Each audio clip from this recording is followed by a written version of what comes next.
Andros is the northernmost island of the Greek Cyclades archipelago, approximately 10 km southeast of Euboea, and about 3 km north of Tinos. It is nearly 40 km long, and its greatest breadth is 16 km. Its surface is for the most part mountainous, with many fruitful and well-watered valleys. The area is 380 square kilometers. The largest towns are Andros, Vassilis, and almost Kyrtatas. The island is famous for its series a spring at Euboea where the water comes out of a lion head. Paliopolis, the ancient capital, was built into a steep hillside, and the breakwater of its harbour can still be seen underwater. History. Antiquity. During the final Neolithic, Andros had a fortified village on its west coast, which archaeologists have named Strophilis, after the plateau on which it was built. Strophilis was related to the Attica Kephilar culture, and predates the Cycladic culture of the Bronze Age. It was an important maritime centre and one of the earliest examples of fortification in Greece. It is notable for rock carvings on its walls, which include animals such as jackals, goats, deer, fish and dolphins,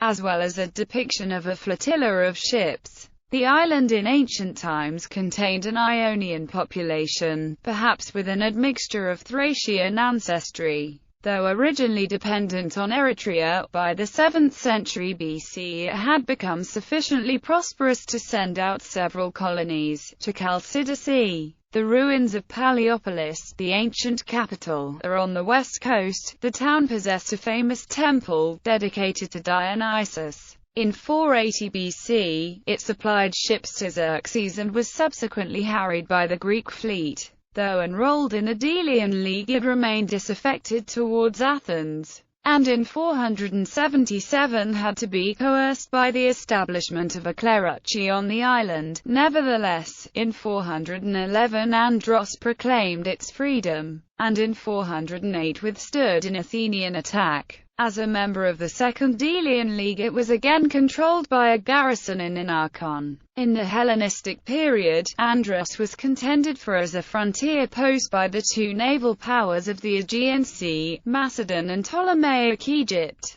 In 333, it received a Macedonian garrison from Antipater. In 308, it was freed by Ptolemy I of Egypt. In the Cremonidine War it passed again to Macedon after a battle fought off its shores. In 200, it was captured by a combined Roman, Pergamena and Rhodian fleet, and remained a possession of the kingdom of Pergamon until the dissolution of that kingdom in 133 BC, when it was granted to Rome. Middle Ages. During the long centuries of Byzantine rule, Andros was relatively obscure. First part of the Roman province of the islands, it later became part of the theme of the Aegean Sea. Like other Aegean islands, it suffered from Saracen raids, but during the Komnenian period the island flourished due to its silk production, exporting gossamer and velvet fabrics to Western Europe. Andros was captured by the Fourth Crusade on its way to Constantinople in 1203. After the fall of Constantinople in 1204, the island was slated to come under the control of the Republic of Venice according to the Partitia Romania. In 1207 it became part of the Duchy of the Archipelago under Marco I Sanudo, who in turn gave it to Marino Dandolo as a sub-fief.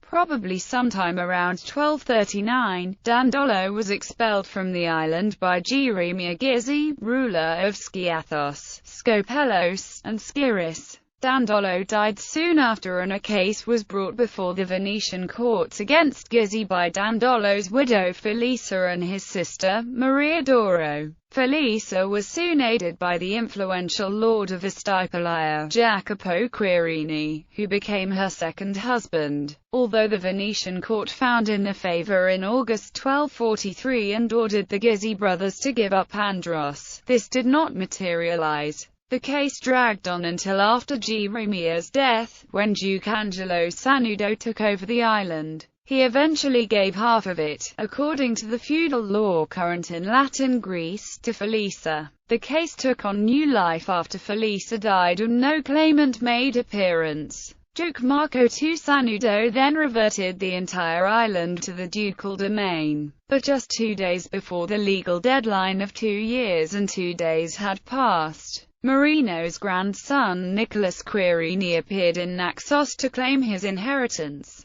The case was again brought before the courts of Venice, but Sanudo disputed the Republic's authority over his domain. The case was eventually settled through the mediation of Niccolo Giustinian, the Venetian Bail of Negroponte in 1291–93, whereby Querini renounced his claims in exchange for a cash payment of £5,000. Thus Andros remained in the hands of the Sanudo dukes, who henceforth styled themselves Lords of the Duchy of Naxos and Andros, and occasionally chose the castle of Andros as their residence. In 1292, Andros, along with other of the Cyclades, was raided by the Aragonese fleet under Roger de Uria. In December 1371, the island was granted as a fief to Maria Sanudo, half-sister of the last Sanudo Duke, Nicholas III d'Alcácer. In 1383, Nicholas III was murdered and Francesco I Crispel became the new duke, giving Andros with Cyrus to his daughter and her husband, Pietro Zeno, the son of the Venetian Bail of Negroponte.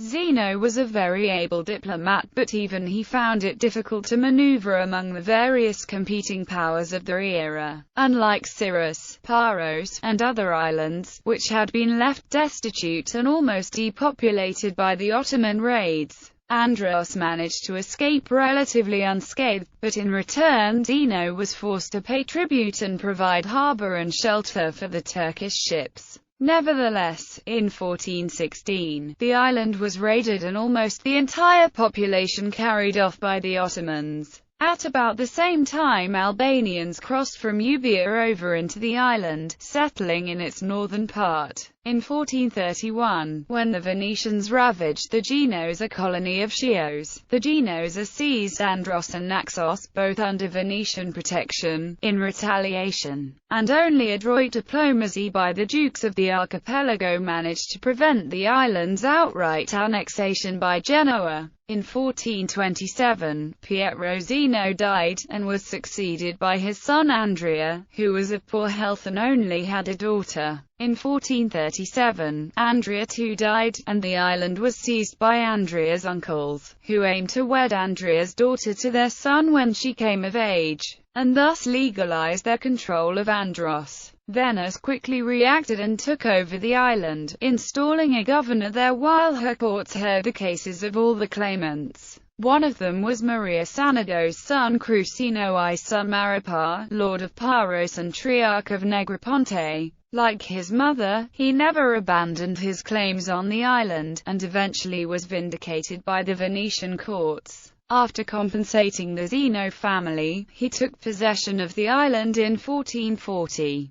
Andros suffered once again heavily from Turkish attacks during the Ottoman-Venetian War of 1463–1479. In 1468, 4 ships attacked the island, killing Baron Giovanni Sumaripar and carrying off numerous prisoners and booty worth 15,000 ducats. 2 years later the Ottomans raided the island again, carrying off so many of its population that the island was left with 2,000 inhabitants. Despite these disasters, the 2 Sumaripar possessions of Andros and Paros remained the most prosperous islands in the Cyclades in the period, and the Sumaripar rulers of Andros acted independently of their theoretical suzerainate Naxos, even to the point of claiming the title of duke for themselves. By the 1500s, however, the 2 Sumaripar branches of Andros and Paros were at war with each other, as a result of which many Andrians were carried off to Paros. In addition, the Andrians suffered from the cruelty of their own Duke, Francesco, to the point that they sent an embassy to Venice threatening to call in the Turks if nothing was done. The Venetians responded by removing Francesco to Venice in 1507, and installing a governor of their own for the next 7 years. In the event, Sumaripar rule was restored when Venice recognized Alberto Sumaripar as the rightful heir. The island was seized by the Ottoman Admiral Hayreddin Barbarossa in 1537, but Crucino III Samarapa managed to regain it through the intercession of the French ambassador, in exchange for an annual tribute of 35,000 axes to the Ottoman governor at Negroponte. Ottoman period. When the Ottomans annexed Naxos in 1566, at the behest of the local Greeks, the Andrians too decided to rise up against their ruler, Gianfrancesco Samarapa. Although the latter managed to escape with his life, Andros too now came under Ottoman control. For the next 13 years, the entirety of the former Duchy of the Archipelago was granted to the Sultan's favorite, Joseph Nassi,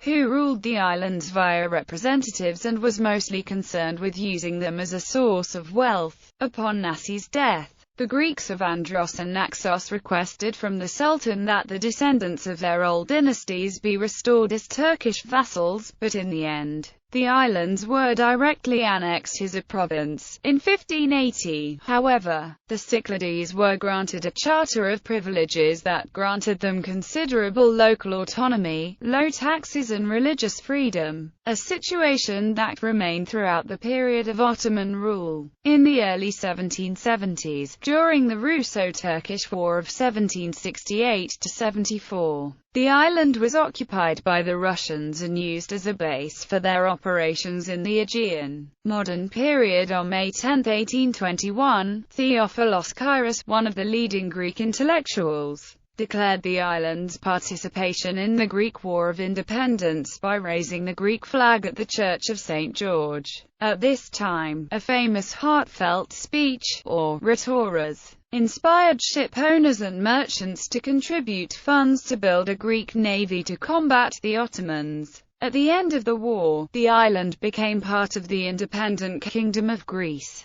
Following independence, Andros became a major center of Greek shipping. In this it was helped by the arrival of refugees from Sahara, and the decline of other traditional shipping centers such as Galaxy D and Hydra Island. Andrian merchants were particularly active in the grain trade from Central and Eastern Europe conducted from the Danube estuary. Initially locally constructed, Andrian ships were later built at Syris, especially as shipping began the transit to steam. By 1914, Andrian registered shipping was second in Greece in terms of capacity. After World War I, the local registered ships rose from 25 to 80 before World War II. The losses suffered during the latter, as well as the internationalization of shipping and emigration of the ship-owning families to Piraeus and London, signaled the end of Andrian shipping. Administration. Andros is a separate regional unit of the South Aegean region, and the only municipality of the regional unit. As part of the 2011 Kyrtatas government reform, the regional unit Andros was created out of part of the former Cyclades prefecture. At the same reform, the current municipality Andros was created out of the three former municipalities: Andros, Korthio,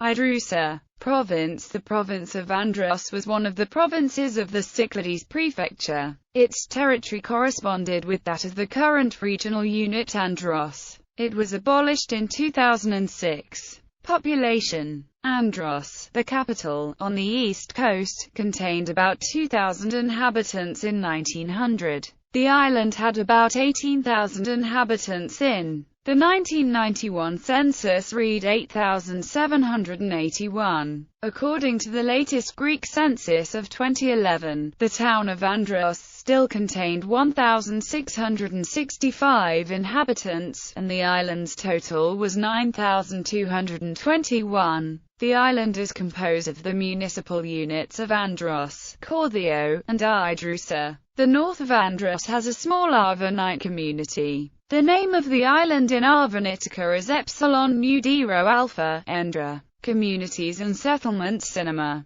Girls in the Sun. Notable people. Amphis, comic poet. Matthew, Patriarch of Alexandria. Theophilos Kyrtatas, priest and revolutionary. Michalis Tombros, sculptor. Nikitas Kakalimanes, doctor and politician. Mayor of Athens. George Leonardos, journalist and author, awarded with the Greek State Literature Award 2008. Yannis Tridimas, established UK long-distance runner. Alexander Pantages, American vaudeville magnate. Andreas Imbirikos, Greek surrealist poet and the first Greek psychoanalyst. Michael Detouzos, professor at the Massachusetts Institute of Technology and director of the MIT Laboratory for Computer Science from 1974 to 2001.